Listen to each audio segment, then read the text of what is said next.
Lá no início da epidemia, quando a gente começou a ver os primeiros casos de AIDS, era uma coisa muito dramática. O David Kirby foi o primeiro caso que saiu na literatura, foi uma reportagem da Life. Ele era um paciente que morava, se eu não me engano, em Ohio, uma cidade, e era um ativista. O que está escrito na reportagem é que ele era um ativista da causa dos aidéticos, né? Coisa que hoje a gente não usa mais esse nome de jeito nenhum. Então, nessa ocasião, a gente não tinha remédio nenhum. Quem estava vivo nessa época se lembra que os pacientes definhavam, né? Em 1964 já havia sido sintetizado o AZT, que tinha sido visto que tinha uma atividade anticancerígena. Em 81 foi definido o AIDS, um homossexual na cidade de Nova York, que teve pneumocistose, logo depois teve um caso de Kaposi, e logo depois os hemofílicos começaram a ter também manifestações de uma imunodeficiência adquirida, que não, nesse momento então a gente não tinha ainda definido como o que era, mas já se via que o que eles tinham em comum era uma marcada imunodeficiência celular, e por isso se chamou de síndrome de imunodeficiência adquirida. Em 85, então, foi descoberta a atividade que o AZT tinha contra o HIV. Ele foi prontamente aprovado pelo FDA em 86 e em 87 começou a comercialização. Então, essas foram as primeiras apresentações, né? Eu cheguei a mandar manipular AZT, para vocês terem uma ideia, porque as crianças ficavam muito doentes, a gente não tinha formulação infantil, então eu ia numa farmácia de manipulação que tinha ali na Pinto Figueiredo e eles manipulavam as cápsulas para cápsulas de 50 miligramas para a gente tentar salvar aqueles hemofílicos. Mas eram umas doses altíssimas, chegavam a 1.200 miligramas, os pacientes ficavam super mal, tinham anemia, morriam, a gente morria do remédio, ficavam cinza, chumbo, e era uma coisa terrível. Então, quem se lembra dessa imagem do Cazuza, e que deve ter assistido o filme, quando a mãe dele vai levar os comprimidos para ele num bar que ele estava, e isso era muito comum, porque, sinceramente, amigo, era melhor beber do que tomar. Cada comprimido tinha 400 miligramas, se tomava 1.200, se tomava de 4 em 4 horas, era uma coisa insuportável, tinha que beber mesmo. Assim que... E aí... conforme foram saindo os outros antirretrovirais de primeira linha, começamos a fazer estudos e ver se fazer um só era melhor do que fazer dois ou não. Então, os primeiros estudos compararam, claro, o AZT com o AZT-DDI ou AZT-DDC, que um monte de vocês nem conheceu, davam ulceração de mucosa oral, era um saco fazer esse remédio. E ele ficou muito pouco tempo, né? O DDC, ele teve uma vida breve, ele foi quase um neomorto. E depois, todos esses estudos aí, o que eles viram? Que era melhor 2 drogas do que uma droga só. Então, porque eles compararam os desfechos, qual era o desfecho daquele momento? Era não adoecer ou melhorar o CD4, não era carga viral indetectável, porque isso não existia. E aí, com o aparecimento de novos tratamentos e aparecimento do IP e depois dos não-NUCs, os estudos começaram com associações de 2 NUCs com um IP ou com um não-NUC. E o que foi vendo em todos esses estudos é que quando você associava 3 medicamentos, os desfechos eram melhores do que quando você fazia 2 medicamentos. Se vocês quiserem depois, eu posso passar essa aula para vocês, porque eu tenho que passar um pouquinho mais rápido aqui. Bom, se estava tudo resolvido, né? Então para que a gente tinha que pensar em diminuir o número de medicamentos? Porque os tratamentos eram tóxicos, estavudina dava uma lipodistrofia danada, indinavir, quem viveu o indinavir sabe que foi aquela barriga que a gente chama Crick's Belly, e o dedo do pé com a unha encravada. Quer dizer, o cara ficava barrigudo, com giba de búfalo e com a unha do pé encravada. Era um espetáculo. Ah, ainda de cálculo a gente esqueceu. Obrigada, Rogério. A complexidade do tratamento, tinha uma época que a gente fazia DDI com indinavir, o que queria dizer que o cara praticamente não comia, porque um tinha que tomar jejum, o outro não podia tomar quando. O cara praticamente ele comia comprimidos, porque era tanta restrição de alimento e a necessidade de jejum que era muito difícil. Também a gente podia poupar uma classe de medicamento, né? E aí, se a gente conseguisse poupar, mais tarde, se precisasse, a gente tinha uma classe poupadora. E também, quanto mais medicamentos, mais caro. E aí começaram, os estudos nunca pararam, sempre continuaram. Então, eles compararam nesse estudo, eles botaram só AZT-3TC ou só indinavir com AZT-3TC e indinavir. O outro, Trilege, comparou AZT-3TC, AZT-DDI, AZT-3TC e indinavir. Teve que interromper precocemente, porque os desfechos eram muito mais desfavoráveis no grupo que usava 2 medicamentos do que usava 3 medicamentos. Então, o que a gente concluiu nesse momento? Que não dava para descalonar. Não sei se nem se a gente pode usar esse nome para antirretroviral, mas eu acho ele ótimo, né? Porque, na verdade, não é uma simplificação, é um descalonamento mesmo. Porque a gente via claramente que 3 era melhor que 2. E aí apareceu o Neofinavir, vocês lembram do Neofinavir, também teve uma vida relativamente curta, então você fazia esquema com 4 drogas, com 2 drogas, com 3 drogas, e também foi muito ruim esse estudo, ele foi interrompido precocemente porque ele tinha uma toxicidade muito alta. Era tudo, os caras tinham tudo. E aí, essa é uma análise de Cochrane, que eles fizeram em 2003, e aí concluíram, olhando todos os estudos que a gente já viu até esse momento, que apesar de desejável, menos medicamentos foi associado ao aumento significante da resistência e o risco de perda da supressão viral. Claro, porque além dos esquemas serem ruins, eu acho que muitas vezes os pacientes não conseguiam tomar, então tomavam os esquemas todos de forma irregular. Pode passar? Então, por que a gente tinha que continuar a pensar em reduzir o número de medicamentos? Poxa, a gente já não sabia que 3 era melhor que 2? Não, 3 é melhor que 2, mas continua a ter mais toxicidade, continua a ser mais complexo, e quanto mais complexo, pior a adesão, e quanto pior a adesão, pior a resposta ao tratamento. Também poupar uma classe de medicamentos, apareceram medicamentos mais potentes, com uma barreira genética maior, e aí, quando você também diminui, o que vem? Custo. E custo é importante, ainda mais no nosso país, que o tratamento é todo pago pelo governo. Aliás, governo que somos nós mesmos que pagamos isso. Então, vamos ver aqui esse estudo, né? Eles começaram a testar IPs com não NUCs e poupar NUCs. Porque já se estava vendo nesse momento que NUCs eram mais tóxicos, né? Já tinha toxicidade mitocondrial, então vamos poupar NUC.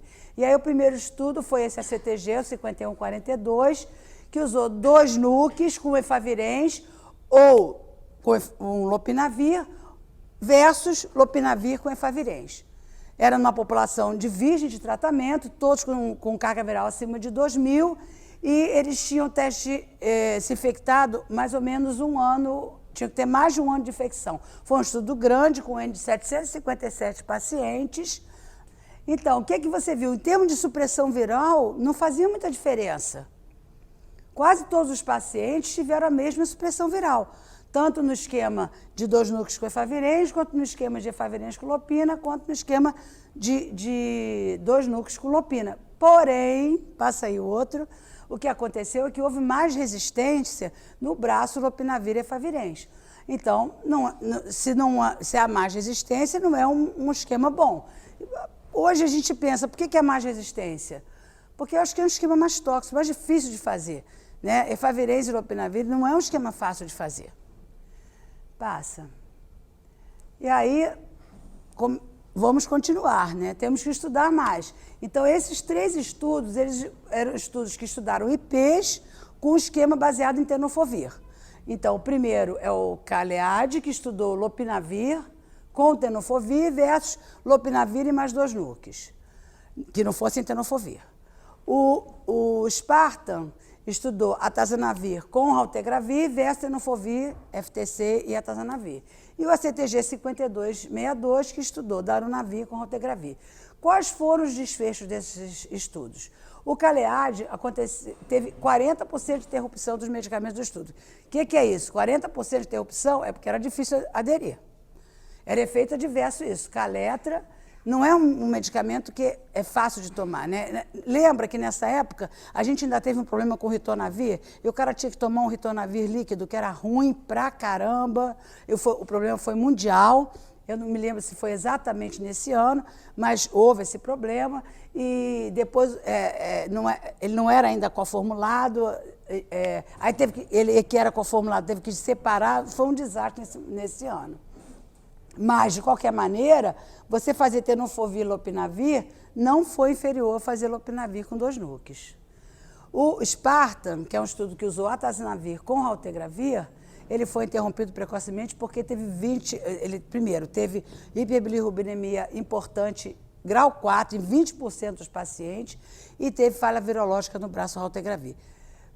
Exatamente como o ACTG 5262, eu atribuo pessoalmente essa falha à dificuldade que é você aderir a um esquema em que um medicamento é feito uma vez ao dia e o outro 2 vezes ao dia, que é o que é comum nesses 2 estudos. Então, o atazanavir é feito uma vez ao dia, o darunavir, que foi no estudo com 800, então era feito uma vez ao dia, e o raltegravir 2 vezes ao dia. Além disso, a atazanavir é uma droga de barreira genética baixa, e o raltegravir também. Então, se o cara não toma tudo direitinho, falha mesmo e dá um desastre. Passa. E aí chegou o Pedro Kahn, para quem não conhece, né? Mas o Pedro Kahn, nosso amigão aqui no Brasil, está sempre com a gente. E ele fez o primeiro estudo que foi muito bom, com sucesso muito bom, que foi o Gardel, que comparou lopinavir 3TC 2 vezes ao dia, com lopinavir e esquema com NUCs. Foi um tratamento, um estudo multicêntrico, internacional, com N considerável, de quase 500 pacientes. Todos eram pacientes virgens de tratamento, com carga viral superior a 1.000 e sem infecção crônica com HBV, porque não era um esquema sem tenofovir.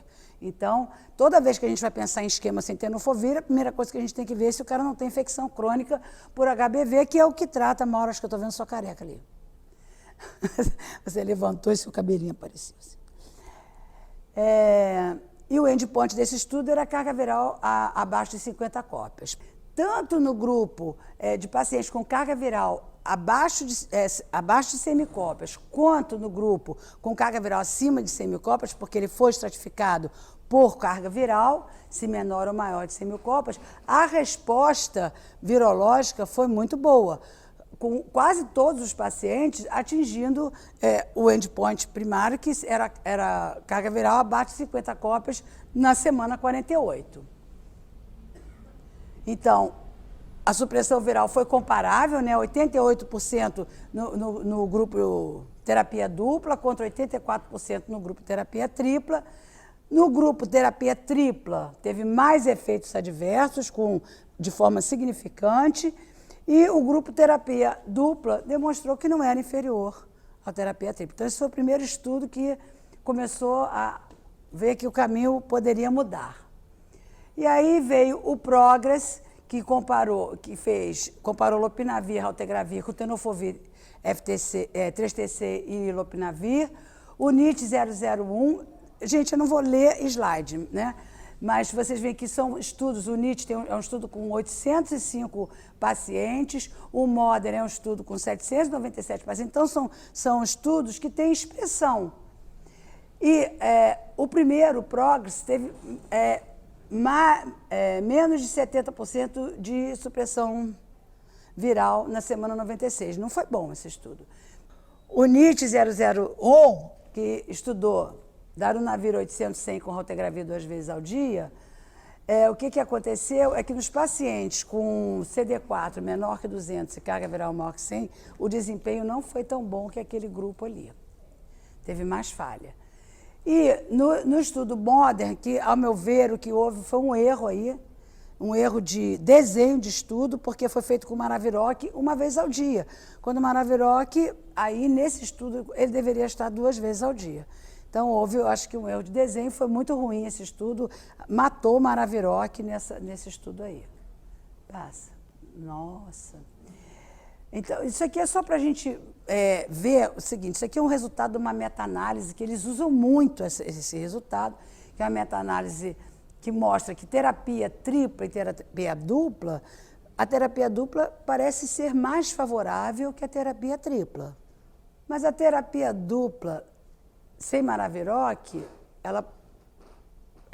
conclusão disso é que ela poderia ser eficaz, principalmente se o cara tivesse carga viral abaixo de 100.000 cópias. Entretanto, passa a próxima. Eu acho que esses esquemas são incomparáveis, gente. Porque quem que vai vencer essa disputa? Isso aqui é um esquema com 2 NUCs, isso aqui é um esquema que inclui darunavir e dolutegravir. Então, assim, eu acho que isso nem deveria ser comparado. Essa análise de Cochrane, para mim, que eles fizeram, não vale. Não, para mim, não vale. Por quê? Porque para você definir uma droga como potente, para ela poder dizer, não, você pode usar isso aqui como uma droga antirretroviral potente, ela tem que diminuir, tem que diminuir 2 logs de carga viral no período de 15 dias. Você só consegue isso com o NUC se você fizer 2 NUCs. Você não consegue isso quando você faz um NUC só.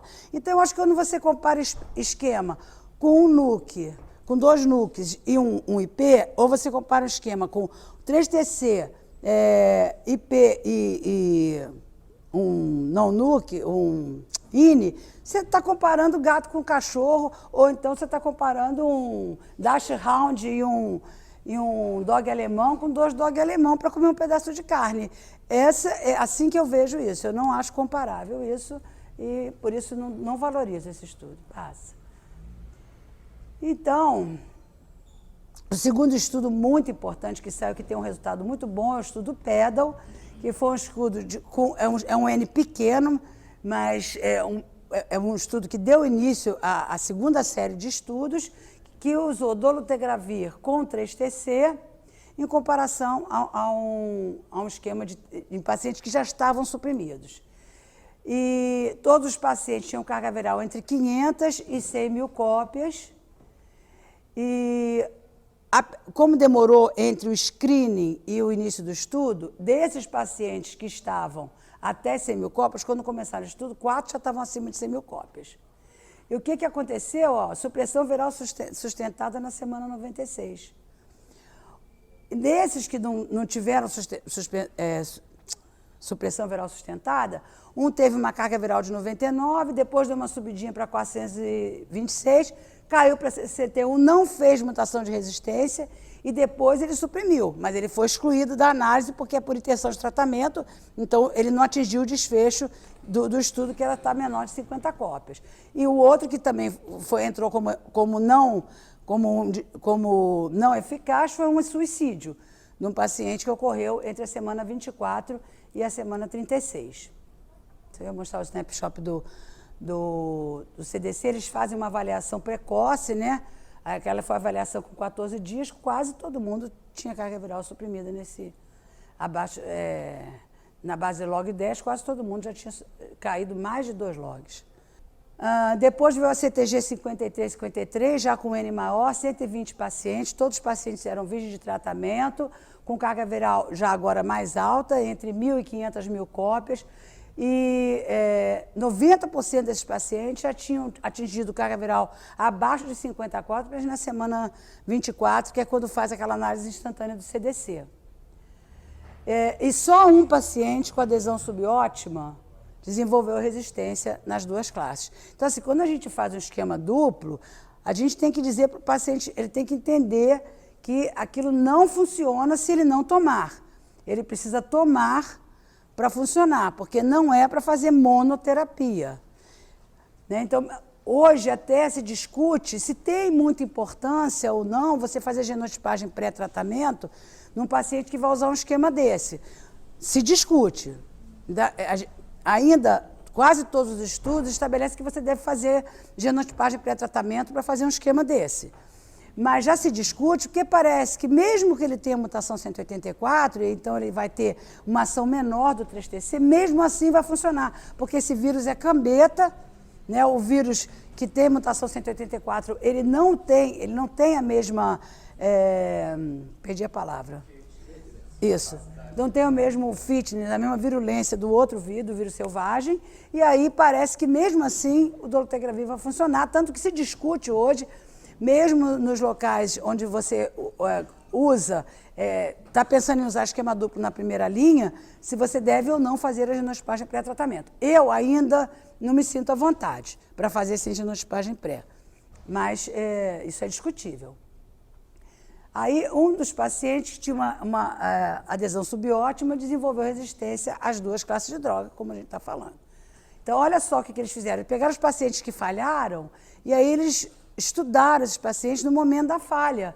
E o que você vai ver? Você vai ver que em vermelhinho é quando o dolutegravir não está... é dolutegravir. E em azulzinho é limite de detecção de HIV. Olha lá, o cara está com carga viral detectável quando ele não está tomando o dolutegravir. Então, se ele não toma, ele falha. Não dá para você...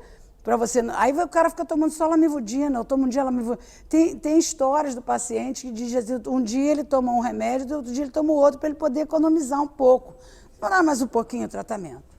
Então, isso a gente tem que... A gente que vai falar com esse paciente, a gente tem que levar em consideração que a gente precisa explicar exaustivamente a ele que esse esquema precisa de uma adesão muito alta. Se ele não se sente capacitado para isso, a gente não deve passar esse esquema. Ou aquele paciente que você sabe que ele não é bom de adesão, ele não é bom de fazer um esquema duplo à luz do conhecimento atual. E agora, a nossa estrela do momento são os estudos Gemini. Os resultados de 96 semanas foram apresentados agora no IAS. É um estudo grande, enorme, com 1.440 pacientes, estudo randomizado, duplo cego, internacional já de fase 3, que incluiu pacientes virgens de tratamento, sem infecção crônica por HBV ou mutações de resistência maiores que pudessem comprometer o esquema. E aí o que você vê aí é que tanto faz esquema duplo como esquema triplo. 93% de supressão viral no braço triplo, 91% de supressão viral no braço duplo. Isso não é diferença. Tá? Então, 2 medicamentos não foi inferior a 3 medicamentos. E também não houve nenhum paciente que desenvolveu resistência. Até julho de 2019, ainda não tinha sido aprovado como esquema preferencial de primeira linha. Mas vocês sabem que ele já é esquema alternativo de primeira linha. É um comprimido único, né? Um combo, Lamidol, se eu não me engano. E ele já está como esquema alternativo para a primeira linha no consenso do DHHS. Passa. Bom, o resultado desse estudo foi tão bom que ele quase que imediatamente ele foi aprovado tanto nos Estados Unidos quanto na Europa. Então, o que a gente vai olhar aqui?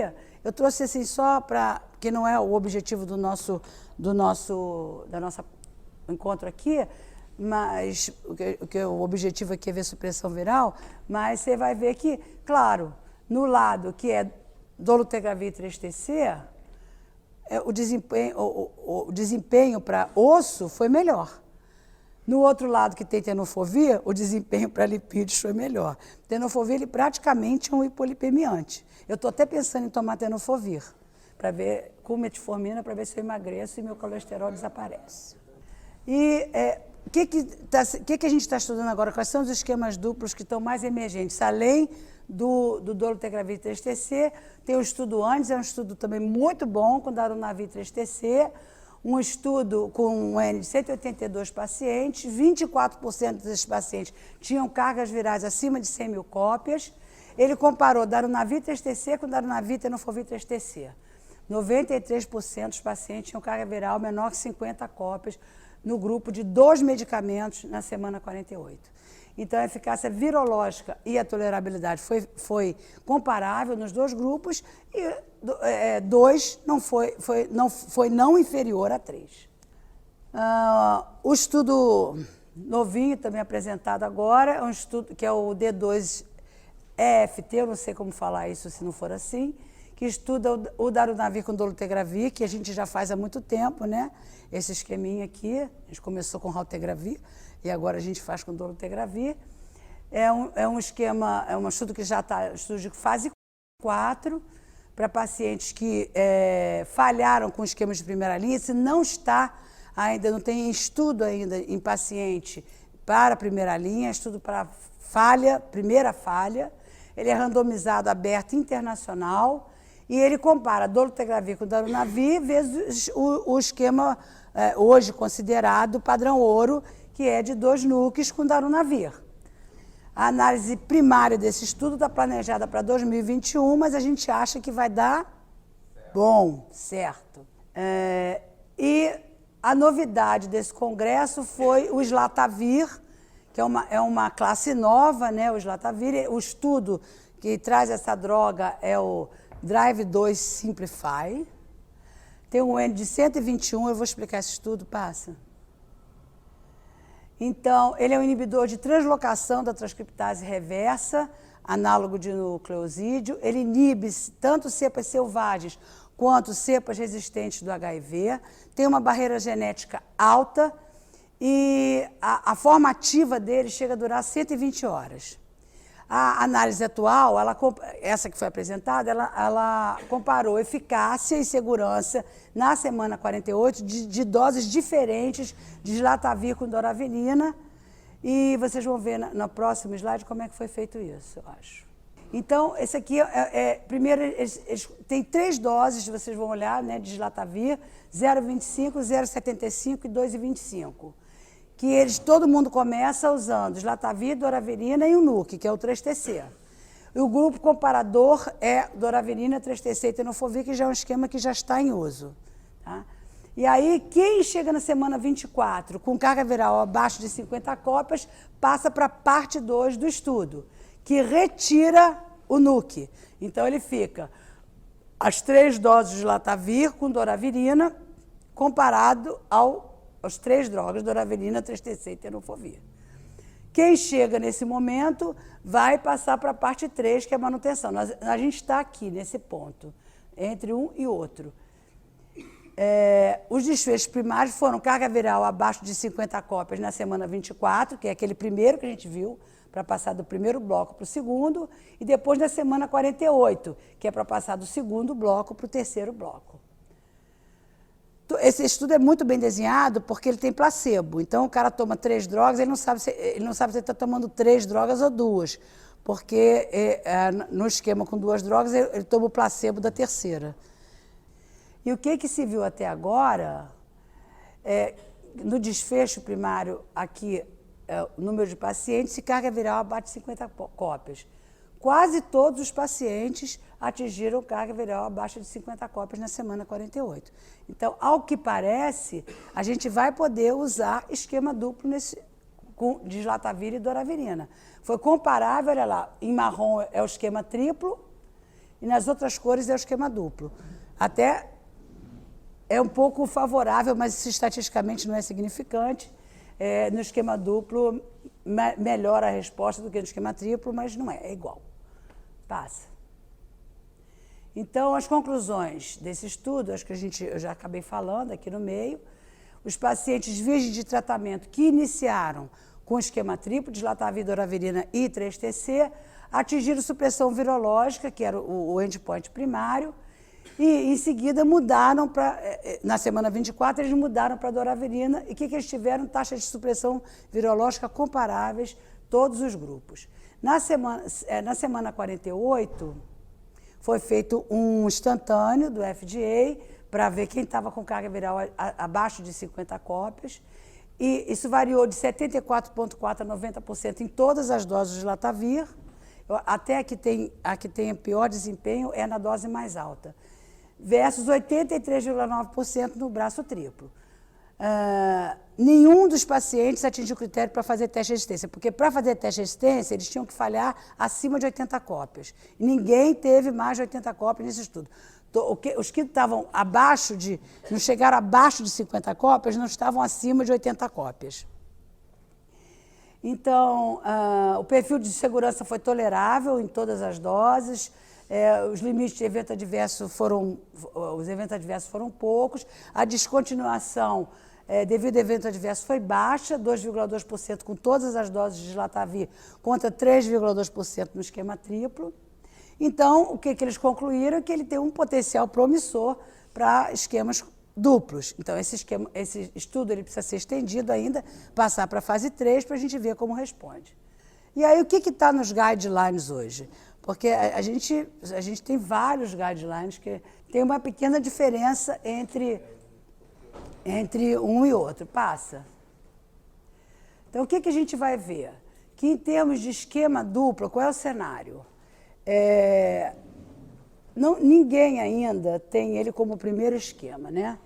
Então, o DHHS já coloca como esquema alternativo 3 esquemas duplos. Darunavir raltegravir, Darunavir 3-TC e dolutegravir 3-TC. Só que esse esquema Darunavir raltegra, você tem que ter cuidado, porque não é para ser feito com pacientes com carga viral acima de 100 mil cópias. Ele tem um desempenho ruim nessa faixa, né? O outro consenso americano, ele também deixa 2 esquemas com 2 drogas, 3, né?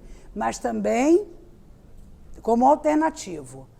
E a Europa também já tem como alternativo. Quem está faltando? O Brasil e a OMS. Eu acho que na África, capaz de ser até antes, mas é mais complicado, porque assim, as diferenças são muito grandes, a adesão às vezes é muito comprometida por outras coisas, né? Os pacientes passam mais fome, é complicado na África. Mas lá as coisas saem antes. E quanto à simplificação de esquemas na manutenção, como é que a gente está em relação a esquemas duplos ou triplos? Primeiro a gente falou, não foi em simplificação, foi o que é melhor, duplo ou triplo? Né? Podemos começar com duplo, agora nós vamos falar de simplificação. O cara está ótimo, carga viral indetectável há um tempão, CD4 alto, você está acompanhando, ele tem boa adesão. Vamos ver o que a gente já tem de simplificação. IPR com 3-TC vezes 2 núcleos com IPR. Todos os pacientes tinham que dar OLE, esse estudo, né? Todos esses estudos são estudos que simplificaram esquemas com 2 núcleos e IPR para IPR com 3-TC. Os pacientes tinham que estar estáveis, suprimidos, e foram todos estudos de não inferioridade. E qual foi o resultado desses estudos? Em todos os estudos, o esquema duplo não foi inferior. Ou seja, uma vez que o paciente estava suprimido, com carga viral indetectável, com CD4 mantido num nível razoável, mas o desfecho aqui é a carga viral, estou falando CD4, mas é a carga viral, ele não foi inferior. E agora, os últimos estudos, que são dolutegravir 3-TC, né, que é o Aspire, o Lamidol e o Tango. Passa que eu vou mostrar esses estudos. Então, o Tango, para aliviar, né, porque eu não aguentava mais aquelas letras. Então, ele foi apresentado os resultados finais dele agora no IAS, é um estudo randomizado, aberto, multicêntrico, grupos paralelos de não inferioridade. E o que ele comparou? Dolutegravir 3-TC com regimes baseados em TAF. Por quê? Porque está saindo o BIC-TAF, né, que é um esquema triplo, baseado em TAF. Então, o que eles estão tentando ver é se existe uma inferioridade de você tratar com esquema duplo ou com esquema triplo, mesmo sendo esse com TAF, que é mais vantajoso do que com tenofovir. O desfecho é carga viral abaixo de 50 cópias. E aí, o braço de 3 drogas vai passar na semana 144 para 2 drogas. Na fase mais tardia. Passa, que agora vamos mostrar o que aconteceu. Então, o que aconteceu? Desfechos virológicos desse estudo mostra que não há nenhuma diferença entre você manter o esquema baseado em TAF com 3 antirretrovirais, com trocar para 2 antirretrovirais no esquema de dolutegravir 3-TC. Então, o sucesso virológico é exatamente igual nos 2 grupos. Não teve nenhuma resistência em nenhum desses pacientes. Todos os 7 pacientes do grupo dolutegravir 3-TC e 3 do grupo baseado em TAF tinham mutação proviral do 184, aquilo que a gente conversou, né? Eles viram que eles tinham mutação 184 e, mesmo assim, eles mantiveram carga viral abaixo de 50 cópias na semana 48. Passa. As conclusões são as que nós já vimos aqui. Então, ele tem uma eficácia virológica na troca. Agora, nós estamos simplificando de triplo para duplo. Não foi inferior, então, tanto faz você manter 3, 4 ou 2, quem toma remédio sabe que 2 é muito melhor do que 3 ou 4, né? Todo mundo quer isso.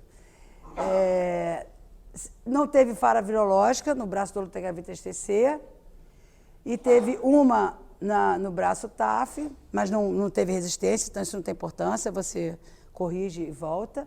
A segurança foi similar nos 2 braços, então ela pode ser uma nova opção de tratamento para esquemas de simplificação, e o que faz reduzir o número de antirretrovirais.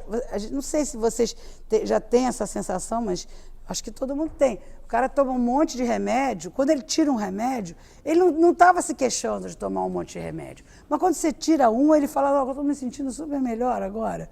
Porque eu acho que a gente não é feito para tomar muito remédio, né? A gente é feito para ter um corpo saudável. Então, às vezes, a gente nem sente, igual quando a gente tira AZT, que eu não sei porque ainda tem gente que faz AZT para os pacientes, assim, de rotina, mas se o cara está usando AZT com 3-TC e, sei lá, alguma coisa, 1.500 anos. Aí você fala, tá tudo bem? Ele tá tudo bem. Aí eu falo para ele, vou trocar o seu AZT. Não, doutora, não faz isso. Não, porque eu estou muito bem. Time que vence não se mexe. Aí eu falo, não, vou mexer sim, porque isso aqui já tira. Aí na outra consulta o cara vem, estou me sentindo muito melhor. Ele nem sabia que ele se sentia mal. Ele está tão acostumado com aquilo que ele não sabia mais que ele se sentia mal. Tem um colega, um médico que eu trato, e ele usava Favirenz no esquema dele. Bom, ele não é um paciente agora, é um paciente aqui onde a gente tinha Favirenz no primeiro esquema. Eu até ponderei com ele, porque como ele podia dar plantão, às vezes eu não escolhi esse esquema, porque o cara podia ter que acordar de madrugada e podia acordar doidão. Então, a gente começou nas férias dele, para poder ver como ele acordava, se ele acordasse de noite, para depois ele engrenar com isso. Quando ele saiu do Efavirenz, ele não queria sair, porque era 3 em 1, era uma pílula só, ele não queria sair de jeito nenhum. Eu falei, não, vamos tirar. Quando ele saiu, ele falou, Tânia, caramba, eu estou me sentindo muito bem. Então, assim, às vezes a gente tem que considerar com os pacientes que eles não querem mudar. Mas não querem mudar porque eles acham que vai ser pior, mas não vai ser pior. Então, a gente precisa começar a pensar nisso. Passa. Esse é o estudo SWORD, que foi INI com não-NUC, dolutegravir e rilpivirina, que já existe essa formulação, uma vez ao dia, versus a terapia antirretroviral que ele vinha usando, um N grande de 1.028 pacientes, multicêntrico, internacional, aberto, não inferioridade, grupos paralelos. O desfecho primário era a carga viral abaixo de 50 cópias, e o resultado é que ele preencheu os critérios para não inferioridade e foi seguro. E aí, ele foi imediatamente aprovado e ele já faz parte dos esquemas de primeira linha nos consensos americanos e europeus. O LAT2, ou LATE2, sei lá como vocês quiserem, Atlas e FLAIR, são os estudos mais novos, usando o cabotegravir, que é um inibidor de integrase que a gente ainda não tem para uso. Todo o cabotegravir ainda é em testes clínicos. E passa que a gente vai ver as diferenças. Essa pode ser uma boa opção, né, para esquemas. Eles têm uma ação muito prolongada, né, e eles estão em investigação para tratar de forma injetável a cada 4 a 8 semanas. Passa. Então, vamos ver o leite 1 primeiro. cabotegravir com ripivirina, 309 pacientes. Ele faz uma indução de 20 semanas com o cabotegravir e ripivirina via oral, porque, imagina, o negócio tem uma média de 120 dias, se o cara faz uma alergia ali, então eles fazem um lead-in, né? 20 semanas que eles usam via oral e no esquema triplo, cabotegravir, abacavir e 3TC. Depois, quem suprimiu na semana 20 é randomizado 2:1, para ficar em 2 doses diferentes, né, em combinações diferentes, de cabotegravir e ripivirina, que vão ser feitas a cada 4 ou 8 semanas, ou manter com cabotegravir, abacavir 3TC. Passa. Até esse momento, os 3 grupos tiveram o mesmo desempenho. A conclusão é que você pode fazer a cada 4 ou 8 semanas, até o momento, né? Tem uma eficácia semelhante a você fazer 3 drogas via oral, então talvez seja um bom esquema para você pensar na manutenção para pacientes que estejam suprimidos. E até a semana 96 foi uma combinação muito bem aceita e que manteve a supressão viral. Passa. O estudo Atlas... aí ele comparou cabotegravir com um esquema que poderia ser com IP, não NUC e NUC. E ele vai ter uma fase de extensão. Esse estudo é bem legal, porque quando chega aqui, na semana 44, 48, os pacientes vão avaliar também como eles estão avaliando, como eles se sentem. Se foi difícil para eles usar a injeção, porque você sabe que toda vez que você vai usar injetável, o médico recusa mais do que o paciente. O médico tem uma rejeição a esquemas injetáveis, em geral, não é só para antirretroviral. Na época do Fusion, todos os estudos que estudaram comportamento médico e comportamento do paciente diante da injeção, era sempre, o médico ele rejeitava muito mais do que o paciente. Então, esse estudo ele tem um questionário aí que o paciente vai para avaliar isso, justamente como ele se sentiu passando por um esquema injetável. Passa. E aí, o que aconteceu? Não foi inferior, eles atingiram a supressão viral no instantâneo do FDA e, surpreendentemente, os pacientes acharam que era muito bom fazer aquele remédio a cada 4 ou 8 semanas, eles preferiram fazer injetável do que fazer os comprimidos todos os dias. Isso não acabou esse estudo, tá? Está em andamento. Flare. Então, é o terceiro estudo que compara cabotegravir ripivirina com dolutegravir, abacavir 3TC. Novamente, o desfecho primário é carga viral abaixo de 50 cópias na semana 48. É um estudo que tem 809 pacientes, também de não inferioridade. No braço, LA é long action, que é o cabotegravir injetável. E em cima é o braço que permanece, que continua com o antirretroviral que ele vinha fazendo, que pode ser, geralmente é esse aqui, dolutegravir, abacavir, 3TC. E aí o que aconteceu é que teve 4 falhas no braço LA, com 3 mutações para ITRN, não se sabe por quê. Pode ser por falha de adesão ou não. Mas quando você olha o braço que continuou, também teve 3 falhas virológicas, só que não apareceu mutação de resistência. Talvez o esquema esteja mais robusto aí. Passa. E o último estudo, eu acho que atual, que é o Tivista, que estuda darunavir, dolutegravir para simplificação, esse estudo é observacional, ele tem 2 coortes, a coorte italiana e a coorte espanhola, que fazem um total de mais ou menos 160 pacientes. Passa. E eles têm uma pequena diferença entre uma coorte e outra. Na coorte italiana, o único critério de inclusão, ele está usando darunavir, dolutegravir. Não interessa por que ele está usando isso. Se foi por evento adverso, se foi por resistência. O único critério de entrada nesse estudo era ele estar usando isso entre março de 2011 e setembro de 2015. Essa é uma população extensamente tratada, tinham um perfil de resistência alto, não houve rebote de carga viral ou aparecimento de novas mutações, mesmo nos que não foram completamente suprimidos. Que isso é importante, às vezes o cara não é completamente suprimido e não aparece novas mutações de resistência. Faz diferença isso. E na corte espanhola, eles tinham que estar, a diferença é que eles tinham que estar suprimidos há mais de 6 meses e eles tinham que estar trocando de um esquema, eles pegaram o paciente na troca do esquema anterior para um esquema com darunavir e dolutegravir. 93% tinham mutações de resistência a NUC, 72% a não NUC e 27,3% a IP. Ainda tinha os pacientes que já tinham mutação para daruna. O que isso é importante? Mostrando que é uma população extensamente tratada com perfil de resistência elevada. Só teve uma falha virológica após a falha, a troca. O DUALIS é um estudo com 263 pacientes, que compara dolutegravir com darunavir 800-100 ou com 150 de cobicistat, que aqui a gente não tem, né? Quer dizer, todos os pacientes tinham que ter darunavir potencializado, mas tanto fazia que fosse com ritonavir ou com cobicistat.